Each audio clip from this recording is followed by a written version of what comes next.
તો આગળ સમાચારમાં વાત કરીએ તો સમાચાર સામે આવી રહ્યા છે। હર્ષ સંઘવી બેઠક માટે હિંમતનગર પહોંચ્યા છે। પ્રદેશ સંગઠન મહામંત્રી રત્નાકર પણ પહોંચ્યા।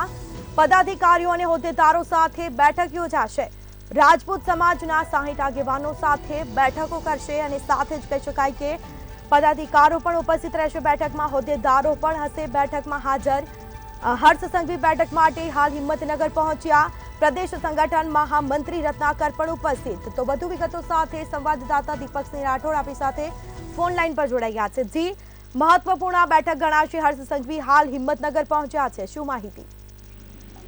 ચોક્કસ જણાવ્યું કે સાબરકાંઠામાંથી હર્ષ સંઘવીની અને પ્રદેશ મહામંત્રી રત્નાકર પટેલ છે તે હિંમતનગર પટેલ ખાનગી હોટલ છે ત્યાં પોતાની પદાધિકારીઓ સાથે અને હોદ્દેદારો સાથે બેઠક યોજવામાં આવે। ત્યાં વાત કરવામાં પાટીદાર હોય તે રાજપૂત સમાજની જે 50 થી 60 આગેવાનો તેની સાથે પણ બેઠક સાથે તે મહત્વપૂર્ણ આજે બેઠક યોજવામાં જઈ રહી છે। જી બિલકુલથી તમામ જાણકારી આપવા બદલ આપનો આભાર। તો હર્ષ સંઘવી બેઠક માટે હિંમતનગર પહોંચ્યા।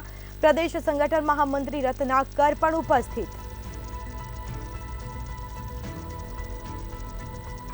પદાધિકારીઓ અને હોદ્દેદારો સાથે બેઠક કરશે। રાજપૂત સમાજના 60 જેટલા આગેવાનો સાથે બેઠકનું આયોજન।